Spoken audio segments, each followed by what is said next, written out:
Hello friends, my name is Silas Saldar. Welcome to my channel. Today I am going to describe about the geometric intuition of simple linear regression. Here and picture, here are some data point which are very valuable for me because it indicates something. It's all of the data point are in short of linear.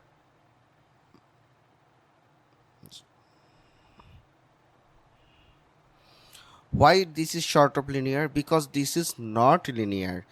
If it will be linear, it will stay in the line. This is beside of the line, not up implies of the line. As a result, we can tell this short of linear.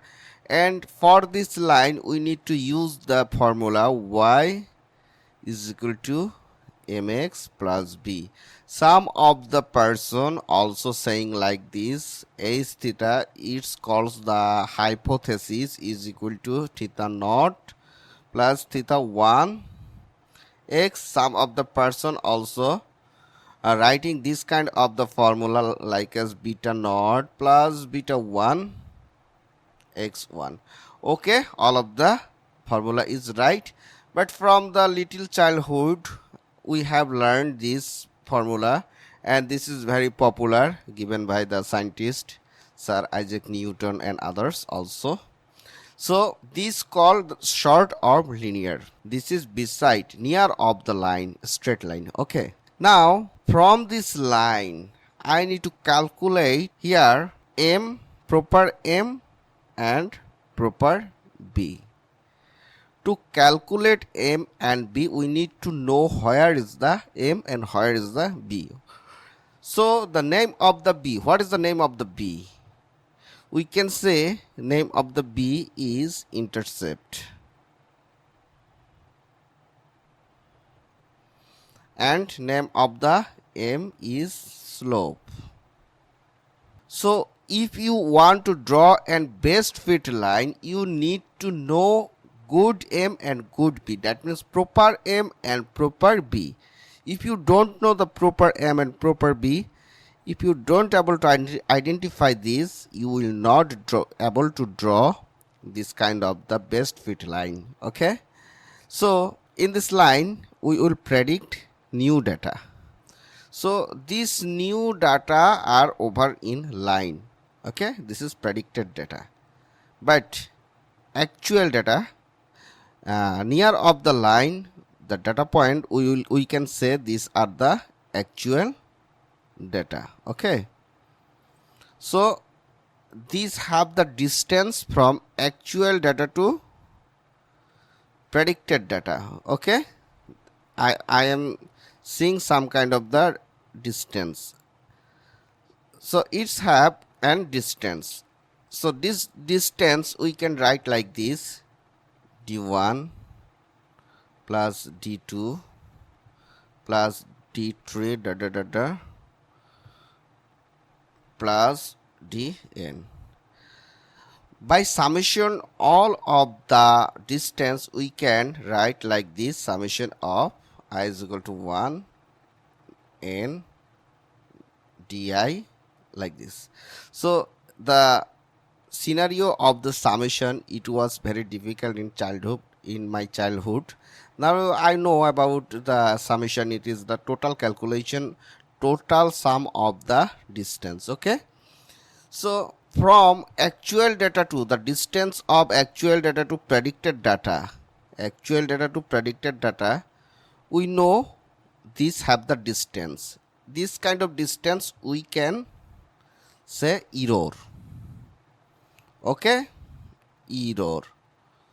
Some of the person saying this stochastic error, some of the person mean square error also saying this. Okay, so for mean square error we can write MAC, that means mean square error. We can write y minus y pret whole square. So you can tell me how I have get the y minus y pret. Actually we have calculated y is equal to mx plus b. Okay, this is y, this is only for y, and these are the actual value. y is actual value, but we need to calculate mx plus b, and mx plus b we can say y pred is equal to mx plus b. Okay, when we are going to predict the data is called y pred. So the predicted data we can say y pred, and the actual value we can say y. As a result, we have written mean square error y minus y predicted whole square. Y whole square we can use the mode also, na, y minus y pred. So you can tell me why I am using the square, why not using this kind of the formula. It's a good description, I will share with you in future video, don't worry about this. Okay, so we have understand now mean square error, about the distance, and the straight line best fit line formula. Now to calculate m, we need, I have said you before, we need to calculate m and b. M and b. To understand the m and b, we need to calculate m formula and b formula. So how can we calculate? We know about the m formula is summation of I is equal to 1 by n x I minus x bar yi minus y bar xi minus x bar whole square. This is also summation I is equal to 1 by n. Actually this is nothing, don't worry, I will describe you in briefly how I have calculated the m. This is the question for you. This is very easy formula. I will show you how calculating this, how it's coming. Actually we have understand the formula MSE y minus y pred. This is come from the actual value and predicted value. From y minus y pred I will calculate this, and how it is coming I will show you next video. And b from y minus y is equal to y pred is equal to mx plus b. This is the b value I can calculate from this formula. Okay, so I understand now how the how m is calculating and b is calculating, how the formula is coming. Okay, so now the process is how I understand the slope. What is the slope and what is the intercept b? Actually I have drawing the graph again. Here the line, straight line, this is the y and this is the x. In the point of the y area, the straight line is attached with the y. The joint area of y we can say intercept.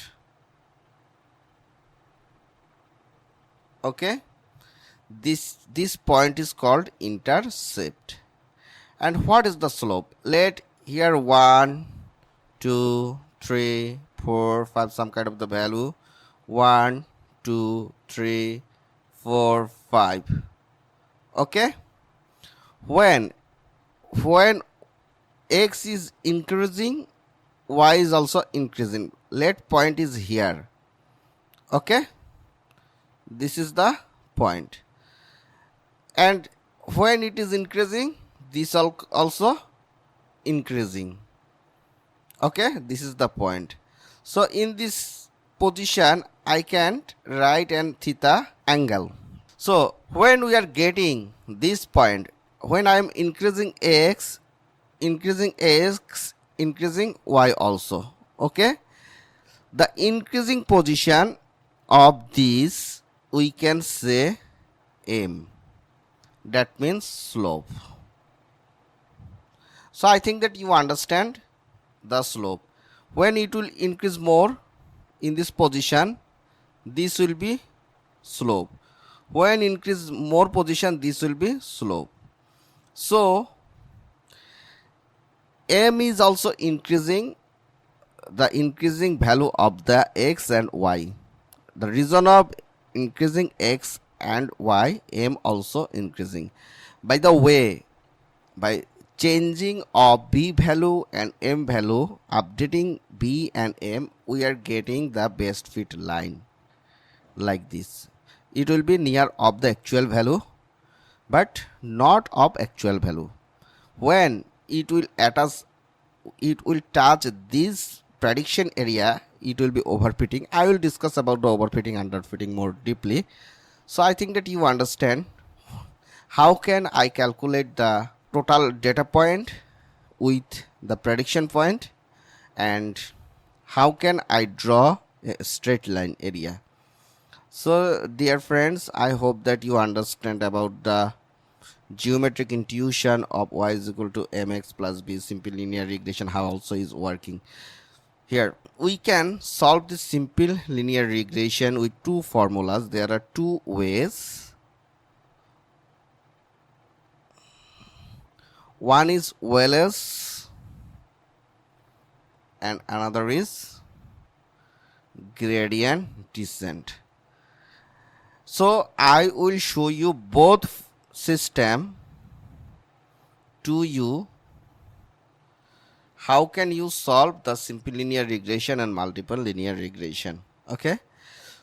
So we understand to solve the linear regression, we can use two ways. One is Wallace and another is gradient descent. I will show you both. So because of the deep learning and other model solution, we need to use gradient descent more and more. Wallace supporting for the simple linear regression, multiple linear regression, it is the supporting by the scikit-learn, but gradient descent is very important for every model. So we will learn both. So many thanks to support me, and I hope that this video is very helpful for you. If you enjoyed this video, kindly subscribe, like and share this video with your friends also. So many thanks to stay with me. Bye bye.